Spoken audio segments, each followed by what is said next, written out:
Hello class, today we start kinetic theory of gases. आपको तो ये हीट एंड थर्मोडायनेमिक्स का एक नया चैप्टर है और हीट एंड थर्मोडायनेमिक्स में अगर देखा जाए तो अपन ने temperature scale, thermal expansion, calorimetry, heat transfer में 3 चैप्टर जो कि आपको बोला भी था, कंडक्शन, रेडिएशन और कन्वेक्शन, इतना कवर कर लिया है। अब नेक्स्ट जो चैप्टर आ रहा है अपना, मतलब नया चैप्टर स्टार्ट होने चल रहा है, वो क्या है? Kinetic theory of gases. आपको तो ये एक ऐसा चैप्टर है जो फिजिक्स और केमिस्ट्री दोनों में कॉमन है, एक ऐसा चैप्टर जो फिजिक्स और केमिस्ट्री दोनों में कॉमन है, तो इसलिए बहुत ज्यादा इंटरेस्टिंग चैप्टर है, इसको बहुत अच्छे से पढ़ना है हमें। देखिए, आपको तो इसमें गैस के अबाउट पूरा पढ़ना है, अबाउट टू गैस। किसके अबाउट पढ़ना है? गैस के अबाउट।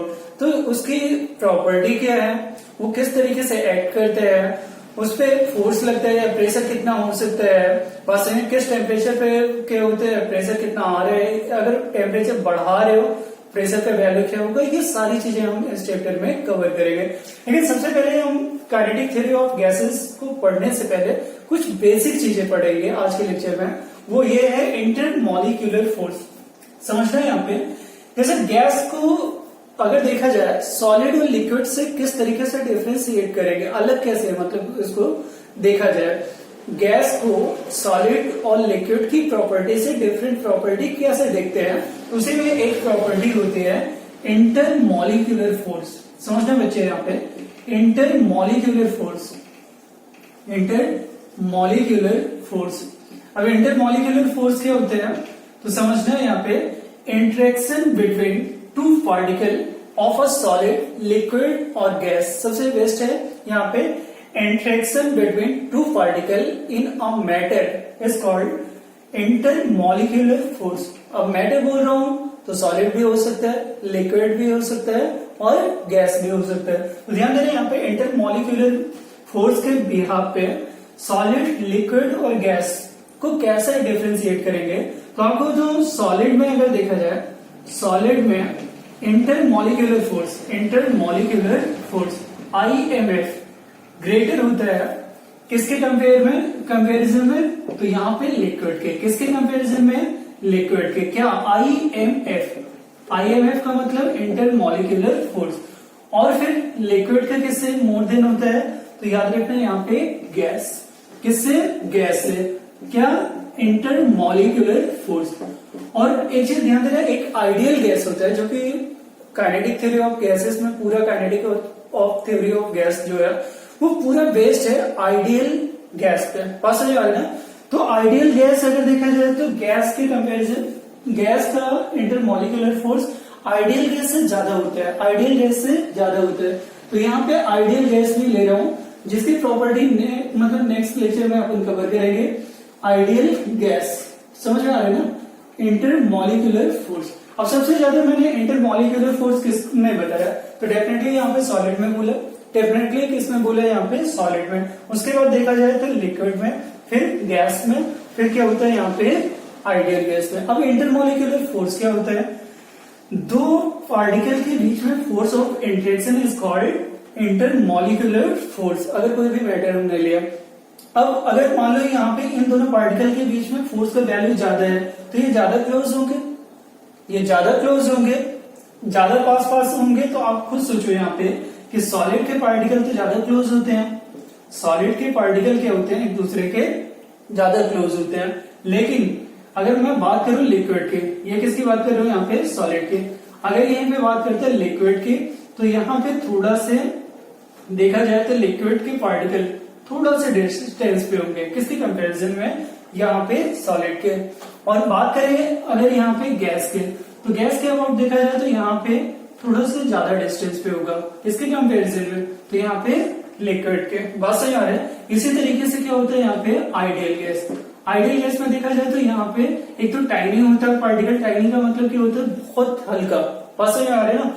और बहुत छोटा, ठीक है? लाइट एंड टाइनी पार्टिकल होते हैं और थोड़ा दूर होते हैं, सेपरेट होते हैं। यहाँ पे दो पार्टिकल के बीच में देखा जाए यहाँ पे डिस्टेंस, तो ये आइडियल गैस का गैस के कंपैरिजन में थोड़ा से ज्यादा होता है पार्टिकल का साइज भी क्या होता है, कम होता है नॉर्मल गैस के कंपैरिजन में। तो मैंने बोला कि आइडियल गैस के अबाउट नेक्स्ट लेक्चर में अपन कवर करेंगे, लेकिन इस लेक्चर में हमें कुछ प्रॉपर्टी कि भाई सॉलिड लिक्विड से क्यों अलग है, या लिक्विड गैस से क्यों अलग है, या गैस क्या होता है आइडियल गैस से क्यों अलग है। तो इसका रीजन क्या होता है, according to IMF force solid में सबसे ज्यादा लगता है किसके कंपैरिजन में, लिक्विड के, और लिक्विड में ज्यादा होगा किसके कंपैरिजन में, यहाँ पे गैस के, और गैस का इंटरमॉलिक्यूलर फोर्स ज्यादा होगा आइडियल गैस के कंपैरिजन में। एक प्रॉपर्टी मैंने समझाई यहाँ पे on the basis of intermolecular force कि यहाँ पे सॉलिड और लिक्विड या गैस को कैसे यहाँ पे डिफरेंशिएट करोगे।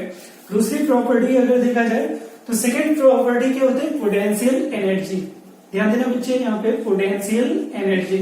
अब पोटेंशियल एनर्जी के बेसिस से समझना, यहाँ पे पोटेंशियल एनर्जी के बेसिस से कैसे डिफरेंशिएट करोगे कि सॉलिड, लिक्विड, गैस और आइडियल गैस किस तरीके से यहाँ पे डिफरेंट रहेंगे एक दूसरे के। तो आपको तो पोटेंशियल एनर्जी के बेसिस से देखा जाए तो सबसे ज्यादा पोटेंशियल एनर्जी आइडियल गैस की होती है। मैक्सिमम पोटेंशियल एनर्जी देखा जाए तो आइडियल गैस की होती है, इसकी आइडियल गैस की। बात समझ आ रही है ना। फिर क्या होता है उसके बाद गैस का होगा, ये ऑर्डर ऑफ मैं समझा रहा हूं यहाँ पे पोटेंशियल एनर्जी। इसके बाद फिर किसका होगा, लिक्विड का, फिर किसका होगा, लिक्विड का, देन किसका होगा, सॉलिड का, लास्टली किसका होगा, सॉलिड का। कहने का मतलब पोटेंशियल एनर्जी जो होता है सॉलिड का सबसे कम होता है या मिनिमम होता है, लेकिन आइडियल गैस का मैक्सिमम होता है। अब पोटेंशियल एनर्जी का मतलब तो याद हो, थर्मल एक्सपांशन में मैंने एक ग्राफ समझाया था, कुछ आपको याद आ रहा हो, यहाँ पे पोटेंशियल एनर्जी वर्सेस आर का ग्राफ याद करो, इस तरीके से था ग्राफ। इसमें यही समझाया गया था कि मिनिमम पोटेंशियल एनर्जी जब होता है पार्टिकल का तो मोस्ट स्टेबल स्टेट में होता है, मोस्ट स्टेबल स्टेट में होता है। अब ये सोचो आप कि मोस्ट स्टेबल स्टेट किसका होगा, सॉलिड या लिक्विड के पार्टिकल, या गैस के या आइडियल गैस के। तो सिंपल सा आंसर है सॉलिड के। सॉलिड के ज्यादा स्टेबल होंगे किसके कंपैरिजन में, यहाँ पे लिक्विड के, क्योंकि लिक्विड के पार्टिकल क्या होते हैं, थोड़े थोड़े मूवमेंट कर रहे होंगे। गैस का और ज्यादा मूवमेंट कर रहा होगा, आइडियल गैस का उसके कंपैरिजन में और ज्यादा कर रहा होगा। कहने का मतलब जिसका पोटेंशियल एनर्जी ज्यादा होता है उसके पार्टिकल ज्यादा मूव करते हैं और लेस स्टेबल होते हैं। इसीलिए यहाँ पे लेस स्टेबल होने के कारण यहाँ पे पोटेंशियल एनर्जी आइडियल गैस का मैक्स है इसकी कंपैरिजन में गैस के, और गैस का लिक्विड के कंपैरिजन में, लिक्विड का सॉलिड के कंपैरिजन में। अब थोड़ा सा आपको समझ में आ रहा होगा कि सॉलिड, लिक्विड, गैस और आइडियल गैस को किस तरीके से डिफरेंशिएट किया जा सकता है। मैंने दो प्रॉपर्टी के अकॉर्डिंग समझा। अब कुछ नोटेशंस आपको समझाता हूं मैं, किस तरीके से नोटेशंस रहेंगे ये समझना है हमें, ठीक। नोटेशन का मतलब जो काइनेटिक थ्योरी ऑफ गैसेस में यूज आएगा, आगे चल के नेक्स्ट चैप्टर अपना रहेगा थर्मोडायनेमिक्स, बात समझ आ रही ना, वहां भी ये सारे नोटेशंस यूज में आएंगे। अब नोटेशंस क्या है, कुछ सिंबल्स हैं, बात समझ आ रही ना, जो ऑलरेडी हो सकता है आपने kinetic theory of gas cover किया होगा केमिस्ट्री में, तो आपको तुरंत समझ में आ जाएगा। नहीं किया है तो एक चांस है आपको फिजिक्स में अच्छे से पढ़ने का, देन केमिस्ट्री में आपको उसी चीज को पढ़ोगे तो अच्छे से रिवीजन भी हो जाता है ये चीज। तो ध्यान देना यहाँ पे नोटेशन क्या है। हम नोटेशन के मतलब होते हैं यहाँ पे कि जैसे म्यू बोल रहा हूँ, म्यू क्या होता है यहाँ पे, मास अपॉन मॉलिक्यूलर मास। अब समझना ये नंबर ऑफ मोल है, म्यू का मतलब क्या होता है यहाँ पे, नंबर ऑफ मोल। बात समझ आ रहा है ना, नंबर ऑफ मोल, ये क्या होता है यहाँ पे, नंबर ऑफ मोल। और इसका अगर वैल्यू देखा जाए यहाँ पे, यह मोलर अमाउंट ऑफ गैस भी बोलते हैं इसे, क्या बोलते हैं, मोलर अमाउंट ऑफ गैस। तो यहाँ पे स्मॉल एम, कैपिटल एम, और फिर क्या होता है यहाँ पे, ये सारी चीजों को यहाँ पे वैल्यू देखना होगा। सबसे पहले यहाँ पे ये नंबर ऑफ मोल या मोलर वेट ऑफ गैस, इसी चीज को क्या बोलोगे यहाँ पे, मोलर वेट ऑफ गैस। बस समझ आ रहा है, मोलर अमाउंट ऑफ गैस और molar amount of gas, molar amount of gas, ये छोटी छोटी चीजें हैं जो आपको याद होनी चाहिए कि म्यू क्या होता है, mass of gas divided by atomic weight. बस समझ आ रहे ना, ये क्या होता है, mass of gas divided by क्या होता है यहाँ पे, मॉलिक्यूलर वेट, सॉरी ये क्या होगा यहाँ पे, मॉलिक्यूलर वेट। स्मॉल एम का मतलब होता है mass of gas, mass of gas, ठीक है ना।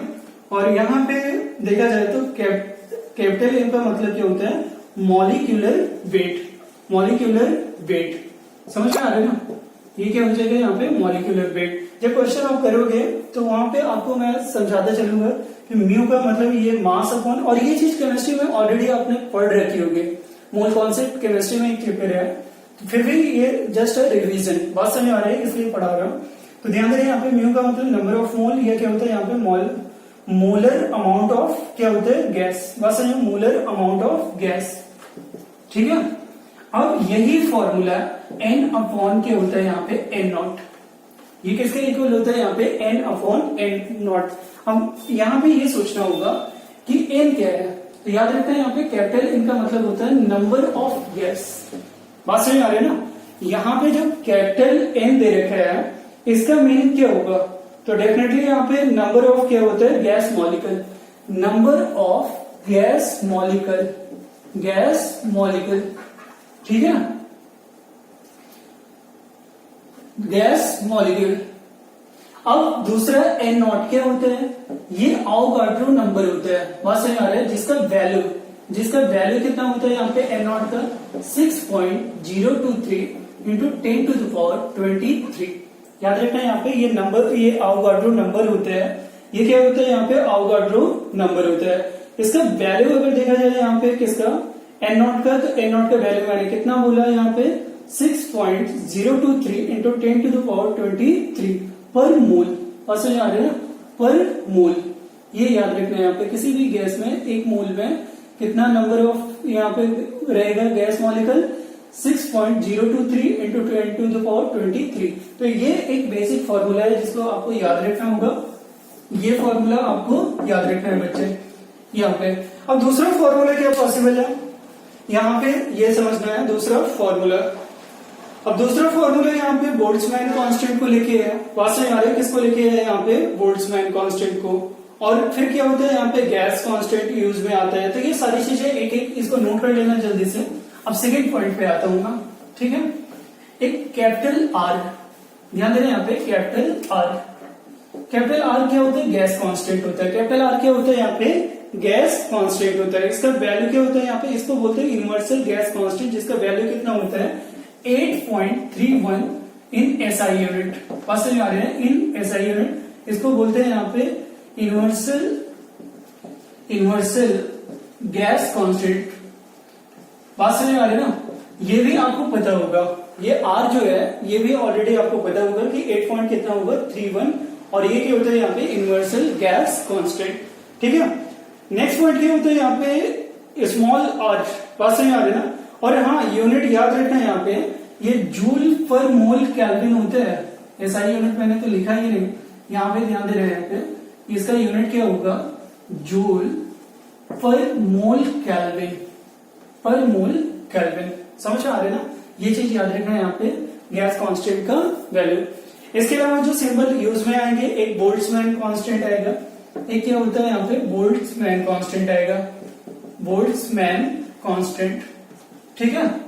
अब बोल्ट्जमैन कांस्टेंट क्या होता है बच्चे, तो ये समझना है यहाँ पे इसका वैल्यू, बोल्ट्जमैन कांस्टेंट आगे चल के अपन पढ़ेंगे, लेकिन इसका वैल्यू कितना होता है ये याद रखना है आपको 1.38 into 10 to the power minus 23, 1.38 into 10 to the power minus 23 होगा। फर्स्ट यूनिट इसका वैल्यू यहाँ पे के का, इसका वैल्यू यहाँ पे के का, और इसका एसआई यूनिट जूल पर केल्विन, याद रखना यहाँ पे इसका एसआई यूनिट क्या होगा जूल पर केल्विन, इसका एसआई यूनिट क्या होगा जूल पर केल्विन। स्मॉल के से रिप्रेजेंट कर रहे हो।